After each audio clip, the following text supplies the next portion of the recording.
Oh, okay, handing it over. Understood. Mr. Sadow, all yours.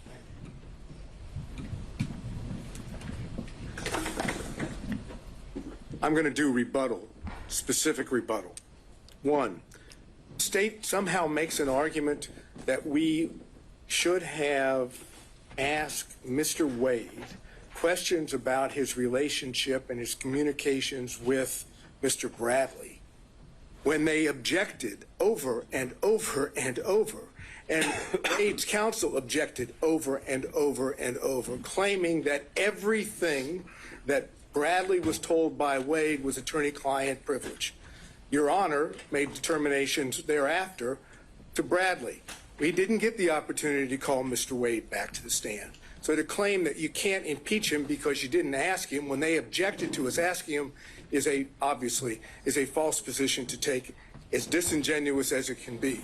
Now, if the court wants to open it up, we'll be more than happy to call Mr. Wade back to the stand. But as the record stands, there could be no confrontation of Mr. Wade when both his counsel and the state are arguing that it shouldn't be done. Second, let's use a little common sense here. Forensic misconduct received about 2 minutes worth of discussion. The rest of it is all on conflict. Forensic misconduct dealing with the way the state wants you to have is if you don't accuse someone or you don't say that someone's guilty. Yeah, assuming you can impugn someone's character to the degree that constitutes forensic misconduct, why is that? I'm sorry, say that. Here? Assuming you can impugn someone's character to the degree that it constitutes forensic misconduct.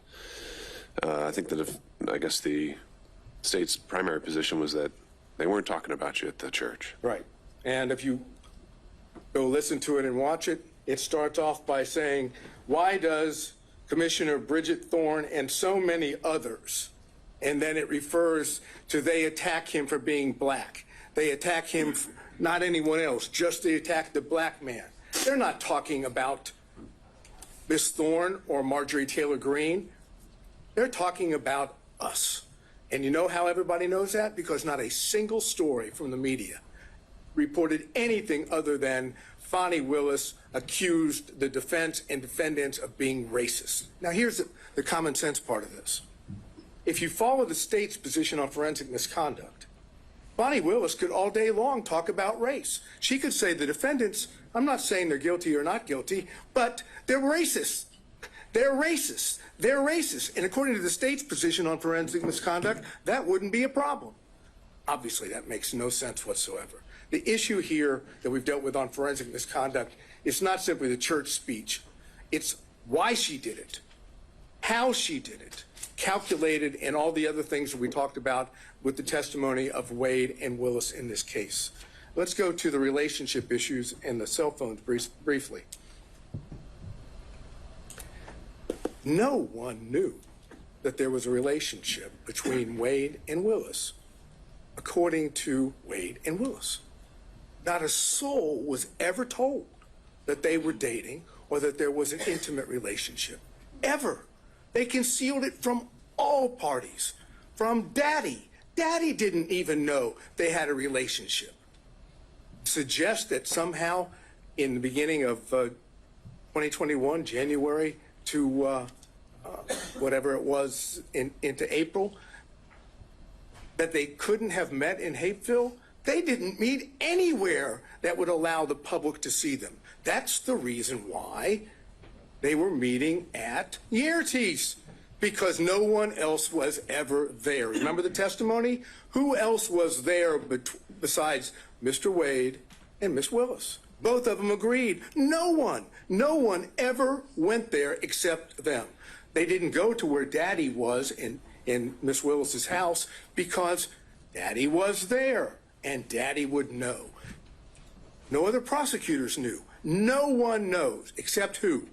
The one person that knew was Bradley and Yerty. Yerty was the best friend at that time of Miss Willis, and Bradley was the partner of Wade.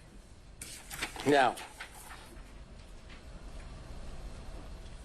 the only way that the only way that Bradley can walk away from I have very little time, so I'll skip that. Let's go to something. Motive. That's an issue. Whose motive in this case is the strongest? Fani Willis, Nathan Wade.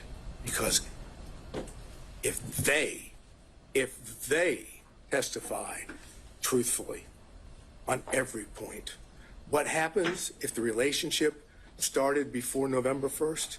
They get disqualified. Who has the best motive of anyone to lie? They do. Who has the most at stake to lie? They do.